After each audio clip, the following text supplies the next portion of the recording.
Assalamualaikum warahmatullahi wabarakatuh. Salam sejahtera. Tabe selamat kingunalatai, salam sujud keren dan malempang. Nah kawan pari samandiai, buat sahabat saya dimanapun kalian menyukai banget dan YouTube-nya Dewi Rantian Intam. Sekarang ini saya lagi mau bahas nih, karena lagi banyak banget yang bertanya juga tentang masalah penusukan Habib Syekh Ali Jaber. Nah buat ini sahabat saya, ada yang tanya nih sama saya, Alfian itu bener-bener orangnya nggak waras nggak sih gitu?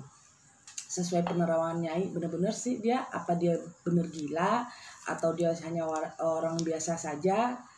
Nah ini buat sahabat saya akan menerawang sesuai penerawangan saya.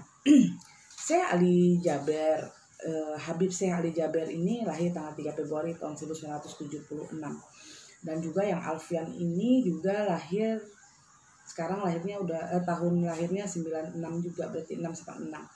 Gini, kalau saya lihat sahabat saya, kayak Alfian ini kalau saya lihat sih bukan gila atau dia stres. Jawaban saya sih enggak, karena dia memang ada pengaruh aja, pengaruh mungkin sahabat saya yang saya lihat ini, dia ada belajar, ada berguru dengan orang atau ada mempunyai suatu pegangan, jadi yang mempengaruhi pikiran dia. Tapi kalau dibilang dia gila, bagi saya enggak sih, dia waras banget waras gitu loh. Dan dia juga kenapa saya bilang begitu, karena gini loh sahabat saya, kalau orang stres enggak begitu gitu loh. Kalau orang stres itu semuanya dia udah pukul-pukulin gitu loh. Tapi yang saya lihat sih enggak, ini sih waras banget. Karena yang saya lihat karena ada pengaruh aja. Dan juga kayak dia kayak dia menghantam Habib Syekh Ali Jaber. Kenapa? Karena gini, karena yang dia lihat, dia tuh nggak suka banget, dia paling nggak suka banget dengan orang yang muslimnya tuh sangat kuat banget. Misalnya gini loh, ajarannya tuh yang terlalu keras begitu tuh dia nggak suka gitu loh. Karena begini sahabat saya, karena ada pengaruh di badan dia itu. Dan juga seperti ada sesuatu ya, kayak ada sesuatu yang ada di badan dia gitu loh. Yang saya lihat tuh seperti itu, kayak ada pegangan kayak gitu. Jadi dia kalau udah dengar orang ceramah tuh kayaknya dia gelisah sendiri gitu loh. Yang saya lihat seperti itu. Kalau ada orang ceramah agama, dia tuh gelisah sendiri. Jadi kayak kayak semakin dia lihat orang itu ceramah, dia semakin merasa semakin merasa kayak kayak gelisah gitu loh, kayak pengen dia benci gitu loh, kayak makin emosi itu makin semakin memuncak gitu loh. Semakin orang itu berbicara, semakin emosi dia. Kenapa sahabat saya? Karena ada barang atau ada pegangan di badan dia. Itu yang saya lihat seperti itu. Kayak pegangan dia di sahabat saya. Nah itu sebenarnya harus dibersihkan, harus diruqyah, harus betul-betul dibersihkan, diobatin betul-betul supaya itu hilang. Karena begini, barang-barang yang yang tidak selaras dengan energi tubuh kita itu biasanya akan memberontak. Seperti Alfian ini dia akan jadi dia memberontak gitu loh, memberontak banget. Waktu dia pergi, waktu saya lihat ya, waktu dia waktu Habib ini ceramah, itu dia memang emosinya lagi memuncak banget gitu loh. Dia menuju pun dia sangat memuncak banget. Emosi dia tuh sangat memuncak betul gitu loh Alfian ini. Jadi karena ada sesuatu yang di pegangan dia itu sahabat saya. Jadi kayak kayak ada sesuatu yang mengatakan itu, kalau dibilang bisikan, bagi saya sih bukan bisikan, tapi emosional itu, emosinya itu memuncak dan sendirinya. Jadi gini loh, kayak emosi kayak nggak suka banget semakin mendengar Habib Syekh Ali Jaber ini ceramah, semakin emosi dia tuh memuncak. Nah jadi gini sahabat saya, jadi kalau orang dengar Habib Syekh Ali Jaber ini ceramah, jadi orang tuh sejuk, enak, adem gitu loh ya. Kayaknya merasa kayak merasa kayak merasa sejuk banget gitu loh. Jadi itu kalau orang yang benar-benar nggak ada punya pegangan, atau orang memang pure memang untuk agama, memang pasti anteng, nyaman.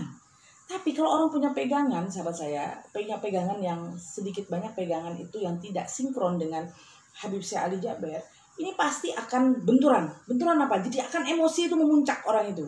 Kenapa? Karena ada pengaruh dari kayak jin atau pegangan itu, kodam itu yang mempengaruhi dia untuk memberontak. Kenapa sih Ali Jaber yang saya lihat, dia mempunyai suatu pegangan yang sangat luar biasa bagi saya. Dia punya leluhur yang sangat oke buat saya, yang menjaga dia banget, yang menyejukkan buat orang-orang. Karena saya lihat dia juga punya seorang leluhur yang sangat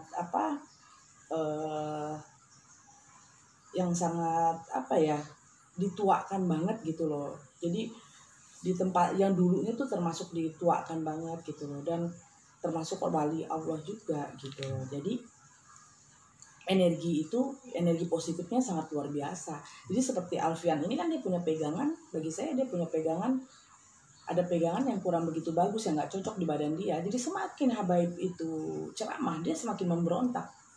Karena yang memberontak itu ya bukan dia sebenarnya, tapi yang memberontak itu pegangan dia. Tapi kalau dibilang kalau dia itu tidak waras, jawaban saya sih dia waras-waras aja. Tapi karena ada pegangan itu yang membuat dia kadang-kadang seperti orang nggak waras sebenarnya. Pegangan dia itu. Tapi orangnya waras, tapi pegangan itu yang membuat dia bisa berubah gitu loh. Itu buat sahabat saya. Jadi ini saya sekalian kasih tahu buat sahabat saya semuanya. Ini kita harus memilah-milah pegangan itu. Tidak boleh sembarangan. Cocok nggak dengan energi kita? Banyak orang yang juga yang memakai pegangan yang tidak cocok dengan dia. Akhirnya seperti Alfian ini. Yang tidak cocok akhirnya bermasalah buat dia. Pegangan, kita punya guru pun tak boleh sembarangan. Kalau ngilmu itu harus teliti dulu. Tak boleh sembarangan mencari ilmu. Sembarangan itu tak boleh. Karena saya lihat juga Syekh Ali Jaber juga oke loh, dia punya pegangan luar biasa. Pegangan bukan pegangan seperti dia bertapa atau dia apa, tapi dia punya amalan yang dia selalu bacakan dan dia terselantunkan terus, itu ada energi untuk membentengi dia. Oke, ya untuk di kasus Syekh Ali Jaber ini bener gak sih, boleh kasih simpang siur nih, bener gak sih ini ada unsur-unsur politik juga? Kalau saya lihat sih ada. Berarti dalam artian sih memang si sosok Alfian ini memang disuruh apa nih? Kalau saya lihat sih memang ada yang suruh ya. Seperti itu yang saya lihat, sesuai penerawangan saya seperti itu. Karena saya lihat memang ada orang yang bukan diri dia loh yang sebenarnya gitu loh. Tidak mungkin anak-anak muda yang seperti ini berani menikam seorang syekh, seorang alim ulama. Ya kan, itu yang saya lihat seperti itu. Makanya saya bilang tadi dia mempunyai, saya kan kasih tahu, kayak dia kayak punya pegangan gitu loh. Kalau bisa dibilang para pembenci syekh ya. Mungkin.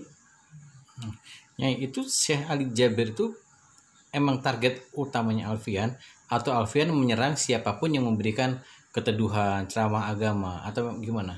Oh, jawaban saya memang di syekh ini memang tujuan dia. Alfian memang tujuannya ke situ. Kalau saya lihat sih mungkin ada persaingan aja sih. Tapi memang ada kekuatan lain yang mengendalikan pikirannya Alfian. Ada kekuatan lain yang mengendalikan itu yang saya lihat. Terus kan sempat ada pernyataan bahwa dia sakit jiwa, gila. Gimana menurut penerawangannya? Kalau saya lihat sih dia nggak gila. Waras kok. Kalau orang gila nggak begitu. Semua orang bisa lihat lah. Kalau orang gila, kalau dia mau bacok semua itu. Semua orang dibacok itu. Masa dia bacok langsung tujuan cuma satu ke depan? Kan nggak mungkin. Kalau orang gila, semua orang-orang yang mendengar ceramah itu pasti dibacok sama dia. Pasti itu. Dia lari-lari semua, dia timpas, dia hantam-hantam seperti itu. Pasti. Tapi kalian lihat aja, tujuannya langsung menuju. Berarti udah ada maksud. Nah, mungkin pasti itu. Itu yang saya lihat seperti itu. Kalau menurut penerawannya sendiri, Alfian ini memang sebetulnya memang juga sedang mendalami ilmu agama, tapi nggak ada yang bimbing, jadi sehingga dia lepas atau gimana sih? Yang saya lihat dia memang, makanya saya tadi katakan di awal ya, sahabat saya, dia itu sebenarnya mempunyai ada perkumpulan mereka ini yang mempelajari agama, tapi tidak diarahkan. Gitu. Jadi tidak diarahkan. Makanya saya bilang ini dia punya pegangan. Pegangan ini salah. Jadi salah apa ya? Salah gunakan gitu loh. Tidak sama. Jadi makanya saya tadi katakan hati-hati banget. Tidak boleh sembarangan berilmu. Punya guru pun kita pilih-pilih. Nggak boleh. Energinya cocok apa enggak? Karena sekarang banyak orang yang ngilmu-ngilmu tuh salah. Salahnya apa? Kalau nggak ada guru yang mengarahkan kita bisa gila. Itu. Jadi kita harus hati-hati betul memilih. Sekali lagi penegasannya bahwa memang Alfian di kondisi sehat dan tidak gila ya Nyai. Oh iya, yang saya lihat seperti itu. Ini ada lagi yang mau sampaikan nggak? Oke, buat sahabat saya cuman mau kasih pesan buat siapapun juga. Hati-hati banget, jangan sembarangan cari ilmu. Kalau belajar ilmu agama, belajarlah dengan guru yang betul. Kalau kalian mau belajar ilmu batin, kebatinan, belajarlah guru yang betul.